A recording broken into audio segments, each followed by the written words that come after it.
The day before we entered Washington, that's 2 days before we reached the Pentagon, we were staying in a Quaker meeting just north of Washington. Bradford Little, who was the chief organizer for using the abbreviation CNVA at the time, showed up for the second time in that month or so. And he was strategizing or wondering about what sort of reception we would get when we reached Washington and the Pentagon and what we were going to do there. And I knew that we had a woman on the walk who was the granddaughter of the man who was one of Roosevelt's brain trust, who had been a president of the ADA and was a close personal friend of Lyndon Baines Johnson, our president.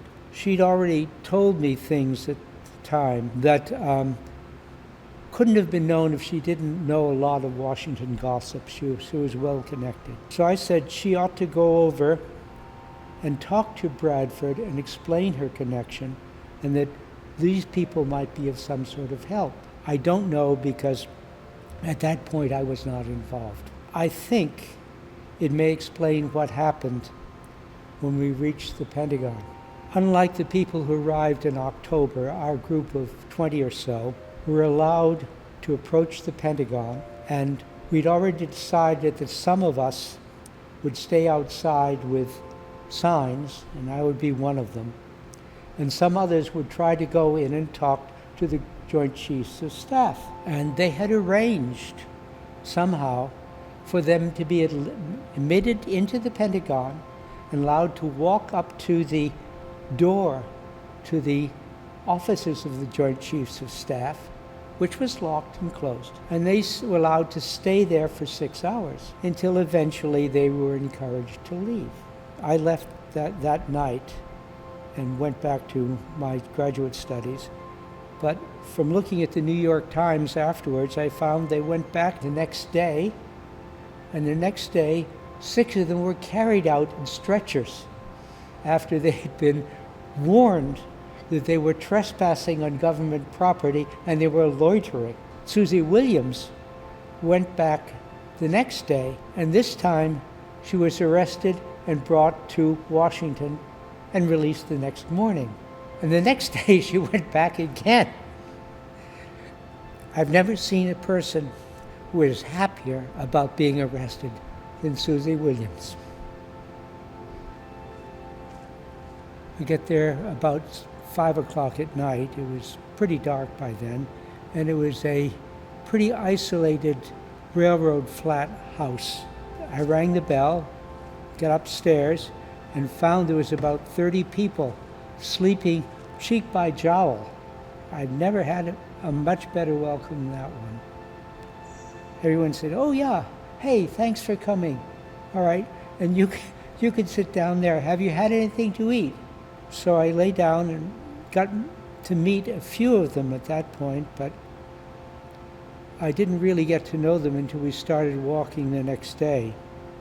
And the day's walk was from Gothalds Bridge down Route 1 to a place, a Jesuit high school. It had a few boarders, about 10 miles south.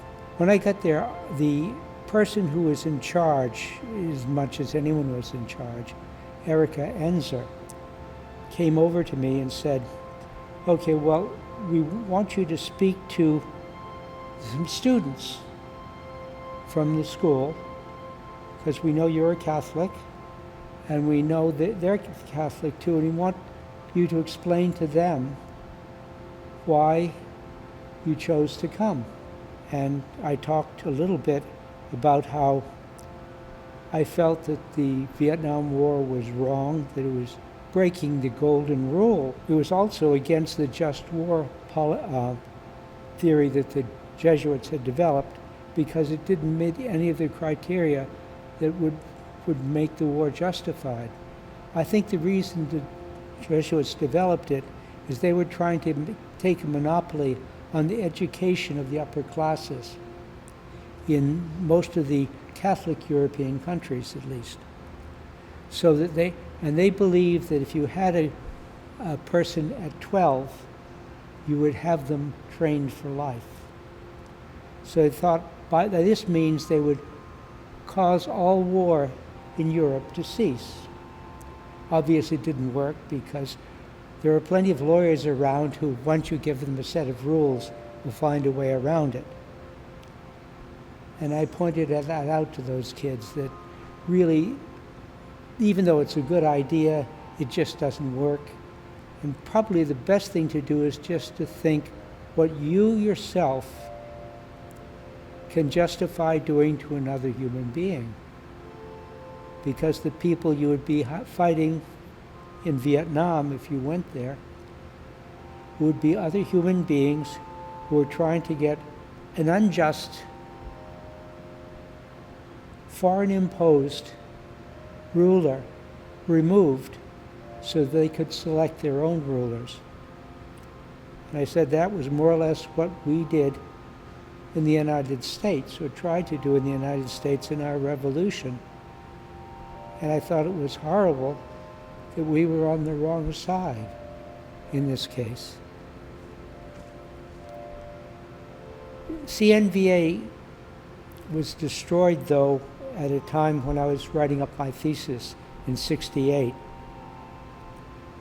when a group of Minutemen decided they were going to invade the Voluntown headquarters of CNVA and kill or otherwise eliminate the inhabitants. The Connecticut State Police had spies in the Minutemen as well, and they know what was planned. But they did not interfere until they had taken the overt act of invading the house, the main house in Voluntown, and starting to abuse people. Then they opened fire on the house. Unfortunately, some of the members of the Voluntown CNVA were injured, but no one was killed. And at that point, a decision was taken that we had to abandon that. And so they closed down the project. And because A.J. Muste, who had been a founding member of CNVA and a leader, and most of the people involved in CNVA were Quakers, they decided to fold it into the War Resisted League at that point. I'd formed close relationships and good memories from many of these people. I also got involved with the home office of the New England CNVA in Voluntown, which, though they had sponsored this, had also a community of other projects going.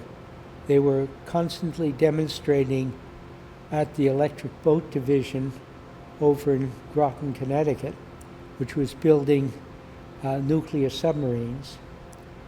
They were always protesting at the Coast Guard Academy when it was in session, saying you people shouldn't be in any sort of warfare-related occupation.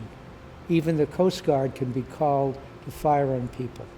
Since they had a place for me to spend weekends, I would drive down there at weekends to help Bob Swan and his wife Marjorie, who'd been involved in earlier actions. And I went back and I helped Bob Swan put a roof on his house, and he taught me how to roof and how to lay joists and do a lot of building repairs, which proved useful later. He convinced me I was a Quaker. It also convinced me, but I didn't have the courage at the time, to turn in my own draft card. When I was sitting in Leicester, England, in the Quaker meeting there, it came to me in meeting, why the hell are you still making excuses? So that day, I sent it in.